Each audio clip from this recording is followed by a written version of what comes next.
Manx Radio's Countryside is brought to you by NFU Mutual. Hello and welcome to Countryside here on Manx Radio. I'm Simon Clark. And I'm Kirree. This week I popped along to the first part of the Christmas Primestock show out at Knockalo. And I talked to the new president of the National Farmers Union here on the Isle of Man, Tim Johnson. Well, a couple of weeks off, Kirree, not much change. Still, the weather's not great, but surviving all right. Yeah, we are indeed. It's quite green around the countryside, despite it being quite cold at night time. But a lot of the farmers are well underway with the winter feeding regimes and a lot of the stock in the houses now. So the countryside will be quite bare of stock at the minute. Yes, indeed. Well, of course, the National Farmers Union on the island, it's a sort of mediator, I would imagine, you can describe it, between the government and the farmers out in the fields and on the, producing the crops and the cereals and the livestock around the island, isn't it? That's right. It is the voice for the whole of the agricultural community, and any gripes and problems, hopefully the National Farmers Union can take them to the higher levels and get something sorted out for the farmers. But a difficult position, I think, at the minute. It is tricky times in agriculture. Yes, and newly elected at the AGM, the new president of the National Farmers Union here on the Isle of Man is Tim Johnson, and I went along, caught up with him and put it to him that there's some challenging times ahead. Yeah, lots of challenges in the industry. Very much looking forward to the role though. Want to get stuck into it. Farming's going through a lot of change at the moment. We seem to, as an industry, we seem to be getting battered from all quarters. Climate change and other issues. So I think it's really important that there's a strong voice for the industry that puts our facts over and defends what we do and talks a bit more about what we want to do in the future. And that's one thing, people drive into an office or something for work and it's snowing for 4 days or there's floods. It's not the end of the world. For somebody with 100 acres of crops or cows out needing feeding and that sort of thing affects them, it's a different kettle of fish, isn't it? Very much so.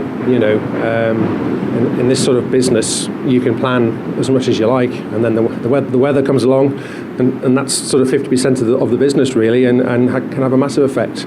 And then again, as I say, external forces, quite strong views coming in now about farming and meat consumption, and the frustration, I think, for people who are some of the hardest working people in the economy really, and get very frustrated about some of the misrepresentation of the industry. I don't need to tell you about the programme that was on a couple of weeks ago on the BBC about meat production, and it's so far removed from Manx agriculture and the way we do things on the Isle of Man and the UK and our grass-based systems. And it's really frustrating. So these people are up, they're working 12, 14 hours a day, like you say, in all weathers. And I think it's really important that we do more to sort of make people realise actually what the challenges are and what they do. People are very loyal to Manx meat, so it's really good that there's another supermarket, major supermarket on the island who are now stocking the meat. That's a real positive. It's small steps, but again, it's all heading in the right direction. It's really important that people realise the quality of Manx meat and we are probably some of the best quality, if not the best quality products in the world, and it's something we should be really proud of. So the more we see on Manx shelves of all the supermarkets and the butchers, then that's a really positive thing. Vice President, you've been of the NFU here on the Isle of Man, so I suppose you've Brian Brumby was in the position for quite a few years, so I suppose although you're involved in farming yourself, that sort of side of it where you're listening to everybody else's and dealing with people off island, is it a bit of an eye-opener when you're in the sort of vice presidentships? Do you get a feeling for what's ahead of you? Yeah, it is. It's a good sort of training ground, really. I mean, Brian was in the job for 6 years, did a great job, and it's been, I've worked with him on and off for many years within the union, and as I say, specifically as vice over the last 12 months. So you do get a good feel and understanding of what the challenges are and what the president has to do and the other members of the team have to do as well. And it is wide-ranging. I think traditionally we've seen the main role is that sort of link between the industry and say government. But I think more and more we're going to see the industry engaging more and more with people outside the direct industry. As farming, I think it's important that we see farming as more important, not just for food production, but in the environment and in green energy as well. So I think the conversations and the people we're talking to now are probably going to be much more wide-ranging in the future than has been in the past. You yourself, for many years in the dairy farmer business, now diversified more to the arable side of it. So I suppose it puts you in good stead looking at from all the different areas of agriculture. I think so, yeah. I mean, you can never know too much, and I think it's, I'm always willing to learn and listen to new ideas and what's going on in the industry. But yeah, I mean, I was dairy farming for 20 years, started with a small herd and built that up, and then now I'm doing more cropping. So yeah, I like to think that I bring a fairly broad amount of experience to the role and can understand. But it's really important to, as I say, to learn more and listen and make sure that as a union we're relevant to people's concerns in the industry, and also we're there to educate people outside the industry what we're all about and what we do. What about off-island contact? Will that be part of the role as well? Definitely, yeah. We can't just be insular on the island. We have to look out and realise that where our markets are, it's really important that we build our local market, but it's also important that we look further afield for Manx agriculture. So yeah, again, definitely more contact with other sectors of the industry, close contact with the English National Farmers Union, and other lobbying bodies, and we do try and get away to conferences so we're up to date with what the challenges are, what the issues are, what's happening in the UK politics and further afield. And at the moment, I think we're all in the same boat. I won't mention the B words, but I was going to say bullocks, but that was one of the things that was mentioned. But of course, all around the UK and Europe, I suppose a lot of the same problems crop up. But yeah, it's probably magnified more on the Isle of Man because it's not so easy to get stuff in and out. Absolutely, yeah. I mean, route to market is always a challenge for us. Manx farmers have always had to be sort of more efficient, really, because they're working on smaller fields. Input costs tend to be higher because of the costs, and conversely exports as well. So, yeah, it's a big challenge. But I think one of the advantages of that, and I think it's an area which we need to sort of shout more about, is actually the traditional Manx farming system is becoming more and more relevant to some of the issues we have in the world, and a lot of the issues in England, say for example in the UK, what they're trying to do now to sort of replant hedges and think more about the environment. Well, the Isle of Man, we never went down that route. We've still got that traditional landscape, and of course that's a big bonus for the environment. It can be a bit of a challenge for farming because obviously it's difficult for economies of scale. But again, I think these are the sort of things that we need to sort of showcase, that the Isle of Man is actually, I think, a shining example of what agriculture in the future should be. We're nearly at 2020, but of course there'll be big changes looking ahead to 2050, I think it is, where they're trying to make carbon neutral places. Yeah, that's right. The Manx government has set itself a target of 2050 for the island to be carbon neutral. And at the moment there's a consultation going on headed by Professor Kirree to look at what the island needs to do towards that, to achieve that. As an industry, we're waiting closely to see what that says. We're expecting some first initial drafts to be released in the new year. And as an industry, we're watching that very carefully because, again, we feel that Manx farming can make a real big contribution towards that. Since 1990, we've actually seen greenhouse gas emissions from farming fall about 10% over that period, whereas in all other sectors it's increased. And we're confident with our grass-based type farming systems that we can really contribute towards the island achieving that, and want to be very much involved with that. So that, I said earlier about us having a broader sort of base of conversation, and I think these are the sort of things that as an industry we're going to be involved with. So I want to see us as producing high quality local food and doing more for the environment, but also potentially being involved in green energy and helping the island to achieve those targets. There we are, the newly elected president of the National Farmers Union here on the Isle of Man, Tim Johnson, and sounded very positive, and a fellow who's been in the dairy, as he said, for many years, and in the arable side of it more now, so he's got a bit of experience in all the areas, which should help, I think. Oh, certainly. It's having the hands-on approach and knowing how difficult years can be, with whether it's weather or industry problems with beef or lamb or milk sales. It's important to know how it does affect on the farm, and hopefully he will be a voice for all of the farming community.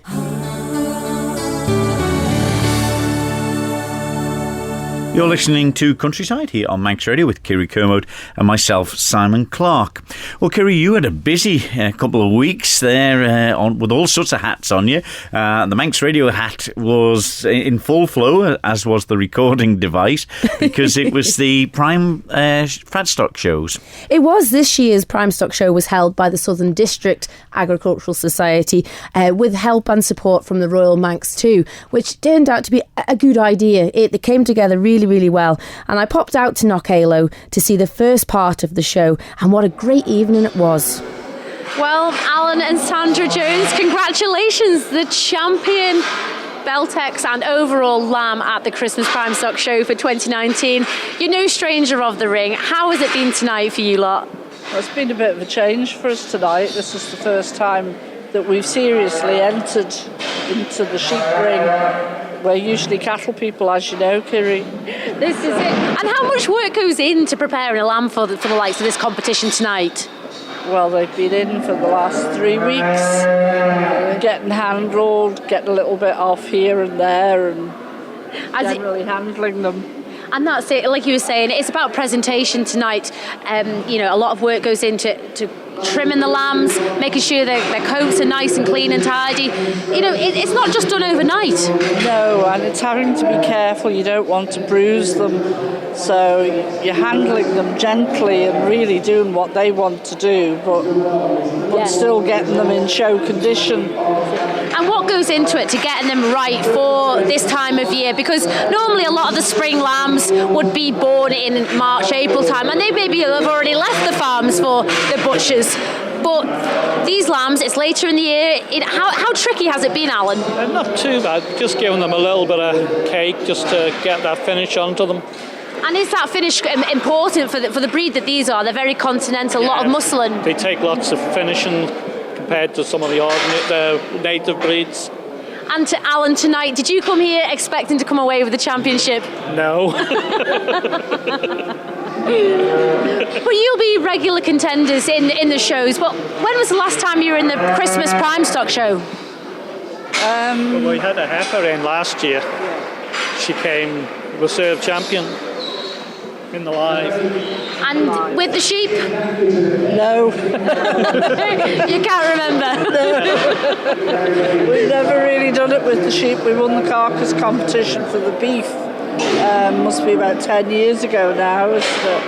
And what does it mean, Sandra, to win a championship? It just gives you such a list.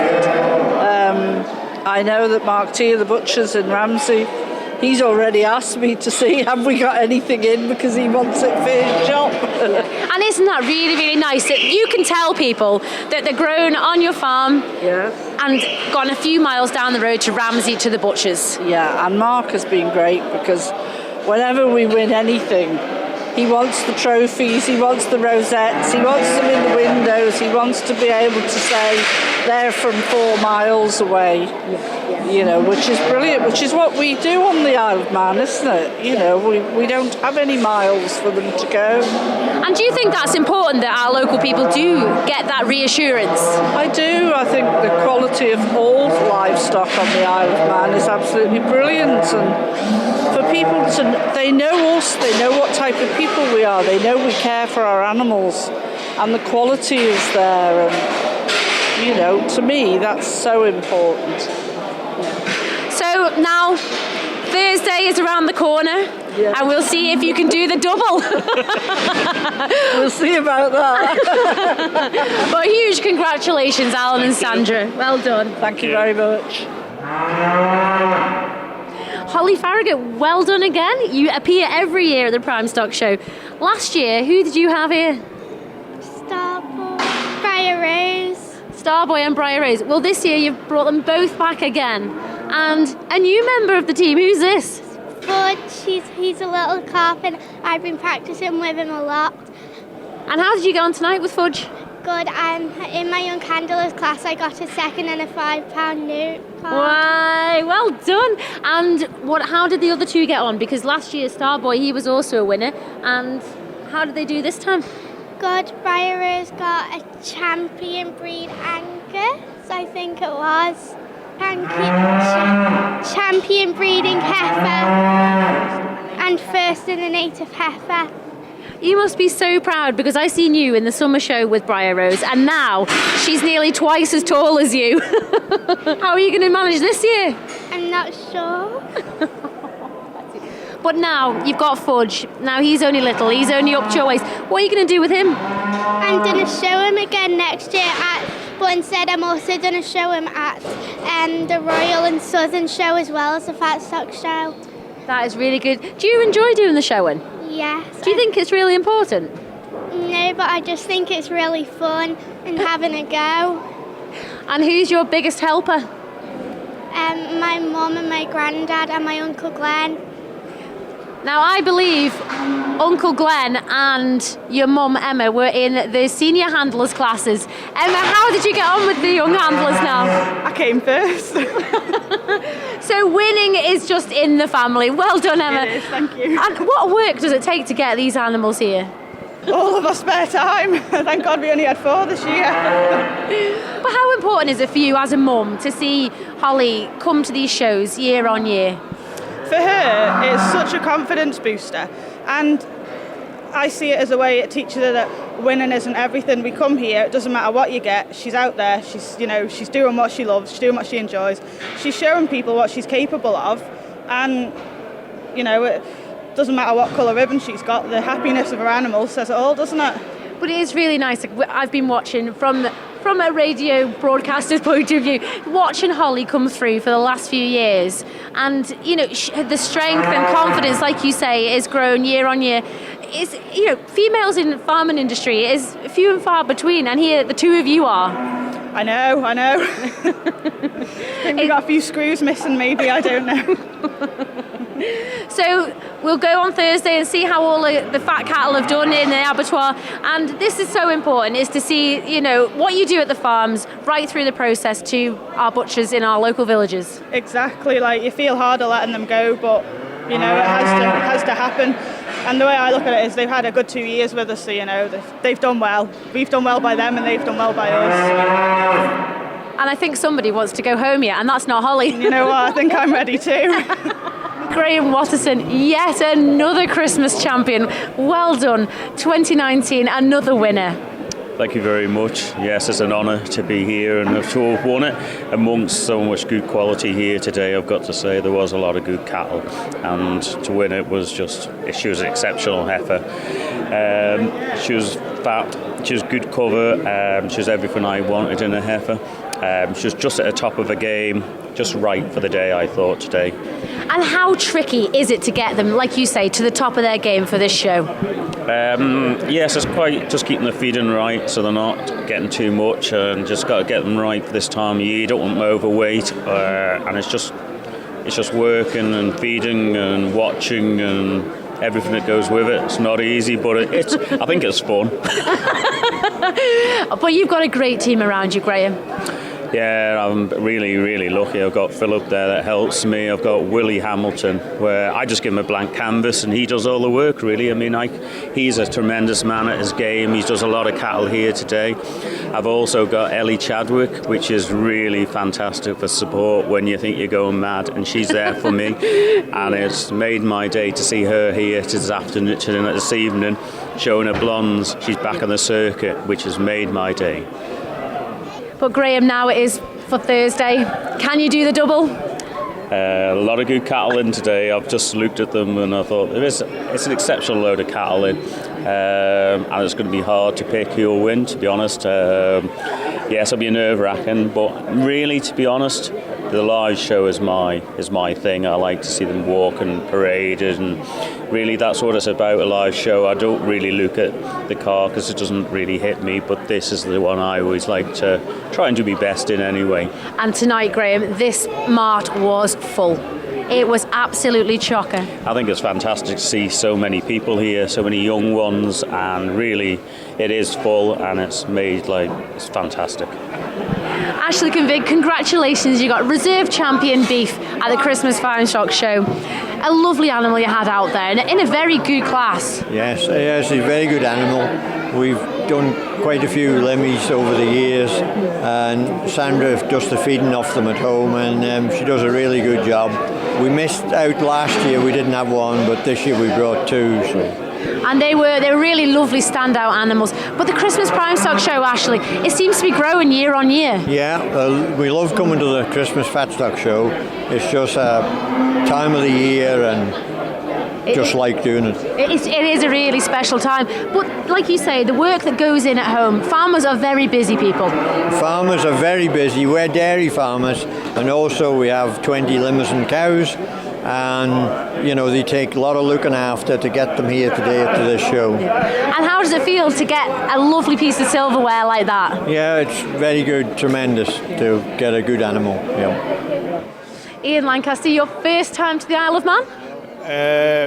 I was over here 30 years ago, judging with the young farmers at the Royal Manx Show when they used to do the inter-county competition for the young farmers.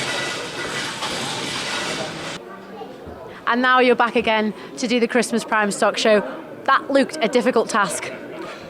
It was. I was pleasantly surprised at I didn't know what to expect, to be honest with you. I was pleasantly surprised at the quality of the cattle and the sheep right through every class. They're a credit to all the farms on the island, with it only being a small island and such a small gene pool of them breeding, the breeding stock. Everything has to be imported, obviously.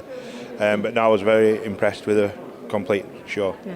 And we're obviously delighted to have a person from off island as well. It gives a fair judge across the whole of the breeds, and like you say, it is only a small place, but these events mean an awful lot to the local people. But you'll be judging in the UK both sheep and cattle. How does it fare up? Do you think these type of shows are important? I think they're very important to get into the public eye of what effort and what the farmers care about the stock, and how much the presentation of the stock when they're coming to sell them, so the public don't think that they just put them onto a vehicle and just leave the farm and they don't think about them again. There's people I show them with a lot of pride as they've bred them and reared them and brought them up from a lady bringing a baby up. Yeah, absolutely. I couldn't agree more. But what were you looking for here tonight in your champions, particularly in the beef? In the beef, I wanted a nice, clean, well-fleshed heifer, preferably heifer. I don't like a heifer which is overweight. I like a handy-weighted heifer. The heifer what I put up tonight, champion, was just maybe a touch heavier than what I would normally put up, but she was nice covered throughout the shoulder, right through nice covering over the rib and into the loin, and well-fleshed throughout, right down the hindquarters. And you had a fairly big field to pick from there. You had the unhaltered cattle as well as the haltered. Yeah, the unhaltered class, you're just at a bit of a disadvantage really, because they're a bit flightier. It's harder work to touch them. You just more or less judging them off looks really. But they were a good show of cattle. There was one or two in it. What positioning might have been a little bit different if they had been halter trained. But at the end of the day, you can just judge what's in front of you, and as they are. This is it. And, it's like you say, to go home with some silverware, it means a lot to farming people. It seems a solitary job, the agricultural industry nowadays. Yeah, it makes everything worthwhile at the end of the day. I know as your island, you don't have livestock markets as such as we do back in England. Everything does go through, just straight through the factory, all your fat cattle and fat lambs. Whereas over with us, we do these Christmas shows, they're judged and they're sold live to butchers or whatever, you know, it is a more open market and there's a lot of pride goes into it. And you're missing the Royal Welsh? I'm missing the Royal Welsh. I miss we usually show down at the English Winter Fair. I missed that because we're the 21st to go to. We won Countryside Life in October, and then we have our big Christmas show next Sunday at Skipton, which I won last year, so fingers crossed. And what was that with? Prime lambs, Beltex lambs.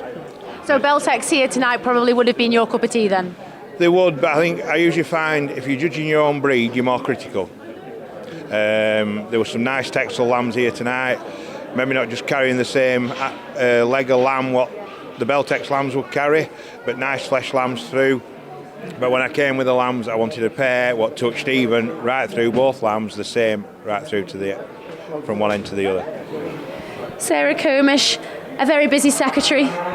I bet you're glad today is over. The Christmas Primestock show takes some organising. Yeah, well, it's been good because we're working with the Royal Manx Agricultural Society now. So we're working, like the two societies working together on it. And it's made a big difference. It's made a huge difference running it in the evenings now. Whereas we were running it in the daytime and we didn't have the spectators, but now it's getting really popular and we have a really busy night. So it's a brilliant little show, yeah. I don't think there was any room for another person on that seat at one point tonight. It was absolutely packed. Every single young and old was here tonight. Yeah, well, it just shows what support there is for the producers show here because, as I say, we thought that we wouldn't get the support, but it was just about changing the timing. So, you know, and the young farmers, it's a really popular event for them as well. And I think the ladies in the corner, they were inundated, teas, coffees were flying out, pieces of cake. It's such a great atmosphere.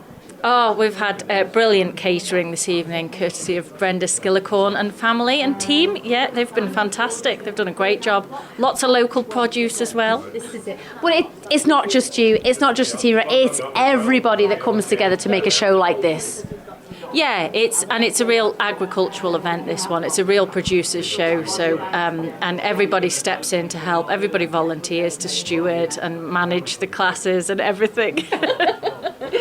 But it's always great to see, you know, local people supporting these shows, local sponsors. Everybody, like you say, comes together to do it. We've had a fantastic judge here tonight.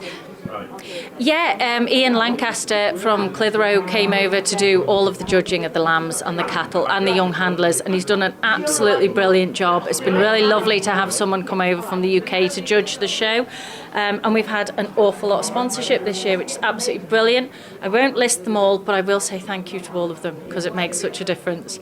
It really does. Well, now it's all turn to the Isle of Man meets on Thursday, the second part of the Christmas show. That's right, yes. We're all just getting all the paperwork ready to go. But that's a lovely little show as well. You know, the carcass show is a really important part of it.